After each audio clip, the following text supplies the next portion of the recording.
So Anubis has been in the map pool for a few years now, but despite this, I constantly get into games where people are saying that they've never played the map before and they don't really know what to do.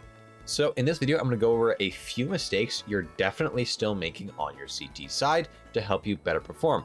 Now, these are going to be very basic tips. However, these mistakes are still rampant at higher levels, so it's definitely worth the watch.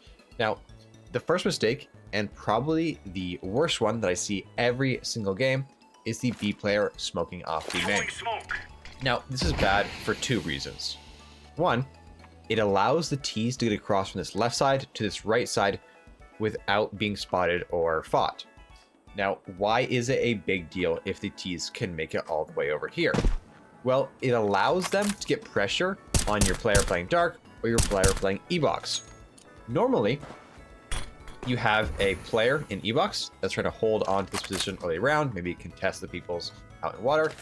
He'll drop a smoke late round, and he'll come back here, something like this, and hold a molly just in case the T's try to push in. And then he'll fall back, yada, yada, yada. However, if there is a smoke there, the T's can now be on this right side and shoot him as he is trying to contest Ebox.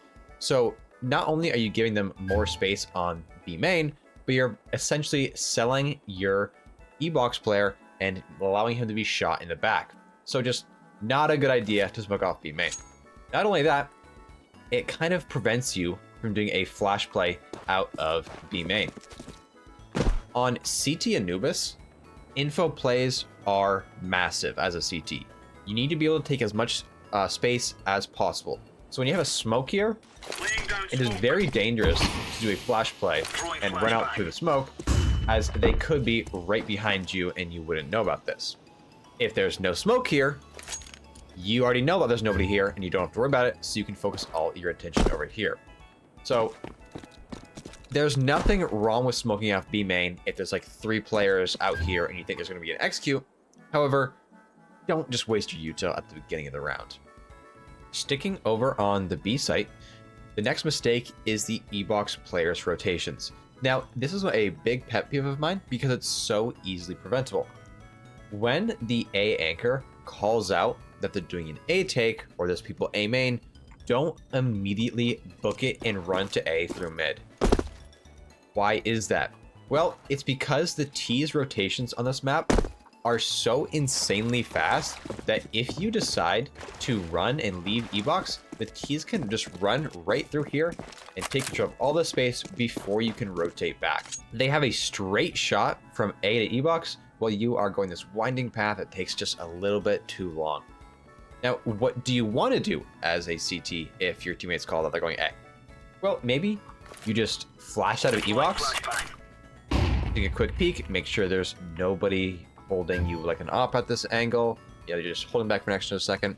You can slowly clear out all these angles and just try to be the flanker. You also can just sit and hold Ebox for an extra second, make sure they're actually going A.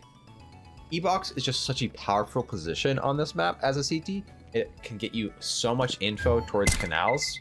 You just can't be giving up all this free space, all this free info right away because a single person called out that they're going A. Now, the next mistake is for the A players. All too often, I see the A players playing a super passive position, like back here, or even heaven to an extent, and just giving away control of A for free. Now, why do we want to hold onto A main? Well, when the T's have this position, they can pretty easily just walk their way up and just do an insta-pop with all 5 players on their team and just put an insane amount of pressure on you. Now, as a CT, what do we do to stop this? Well, obviously, we don't have to play inside of A main every round, as you know, it's kind of easy to be flashed off this position and just get dumped with util, or easily go A one and done and die. So, as a CT, it's quite beneficial to hold on to your util and just use it slowly. You know, maybe you, at the beginning of the round, you smoke off of A main. Once that fades, you know, you can fall back a tiny bit. Maybe you play a position like right here where you're jiggle peeking the angle, and once you see a T take control of A main, volleying and backing up a little bit, calling for one of your mid players to rotate over. Another great strategy on A is to, be in here early round, but mid-round, you fall back a little bit, and then towards the late round, thinking like less than a minute left, if you still have all your util, come to a position like this, jump throw a molly into A, and retake control of A late round. This is absolutely devastating for the T's, and will force them to go to the B site. Be aware that control of A main is more important than you think, and holding on to this position can really help out your Ebox and B players, as it doesn't threaten the insta-pop on A. Now, our last two mistakes were all about how Ebox and A main are more important than we think, but this mistake is actually people putting too much importance on mid. Normally, on a CT defense, two players start out towards mid, a mid to B rotator, and the mid player.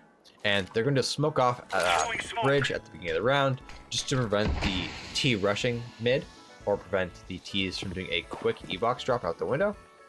And then after a tiny bit of time, the mid to B player is obviously just going to run and leave to help shore up the B defense, as it is quite a hard site to hold with only two players. Now, this leaves just one player remaining out here in mid.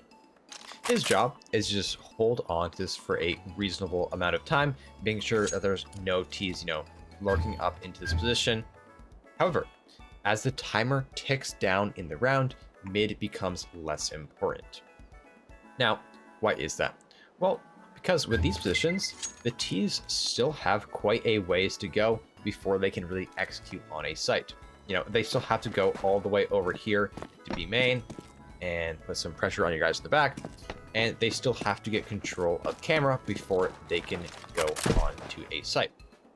Now, holding mid from A is actually a very viable strategy. That's what you're going to want your second mid player to do late in the round. So if he plays a position, kind of like this right here, it is very hard for the T's to get into A without losing at least a player or two. So at the end of the round, it should look like you're having 3 players towards B and 2 players towards A. One's holding a position like this, holding off the mid split, and the other player is, contesting A main. Obviously, this is going to change if you lose players in different spots, like your A or B player. Just going to affect how you rotate, but ideally, you give up mid late in the round, and you simply shore up your defenses on the bomb sites. Our fifth and final mistake is going to be the most difficult for newer players to understand and implement properly. However, it is still worth listening to. And the final mistake is not going for info plays. Now, Anubis is a unique map to Counter-Strike, as it is extremely T-sided. Now, what do I mean by that? Well, I mean that the T's get control of so much of the map for free. They get control of B main, top mid, pretty much all of canals and boats, and they don't have to waste a single piece of util doing so. Now, how do we flip the script as a CT and get some of that map control for ourselves? Well, it's going for info plays. You want to take some map control for yourself, so you know where the T's can and cannot be. This is how my team got dumpstered at the Copenhagen RMRs. The other team's CT protocols for info plays were just absolutely absurd, and they were just flashing us out and getting so many picks in the mid round and easily winning the game. So what do these plays look like? Well, it's pretty simple. All you want to do is just obviously take some space. That could be your mid player lurks up here and peeks the guy T steps and tries to get a mid lurk. Your B player, tries to get out to B main, alerting your teammates, hey, they're either going mid, Ebox, or A main. Your Ebox player, throws a flashbang out here, peeks with it, sees that they can't be in canals, so you know they're not. Now, I'm going to be showing you a couple pieces of util to help you with these info plays, so you're not just doing them dry. Starting off with an A play. At the beginning of the round, it is quite helpful to throw a smoke like this. We just come to this little corner, from the corner up here, and do a jump throw. This is going to smoke off T steps, and you can do a ton of plays off of this.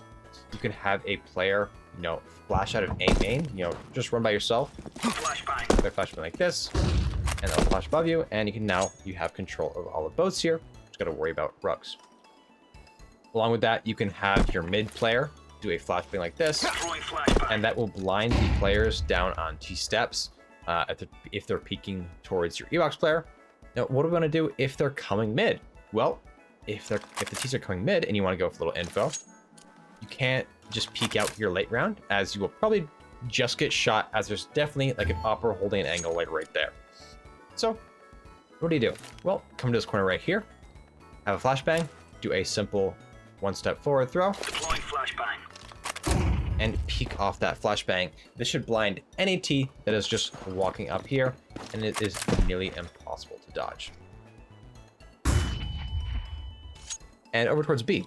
Like I mentioned earlier, you can just flash out of Ebox here and peek towards steps, or, have a teammate just flashbang out B here as you peek out and take control of all the space. There is a ton of variations of these plays and more that I'm just not showing you. However, just going for an info play is a requirement on CT Anubis. And that should wrap up the 5 mistakes you're still making on CT Anubis. If you enjoyed this video, obviously leave a like and subscribe, and comment what you want to see next. I also recently updated my second channel, More Dirt, More Slurp. The link will be down in the description, but I'm moving all of my demo review content to that channel. So if you're interested in pro demos, check out that channel and learn some more. Thank you guys for watching, and see you next week.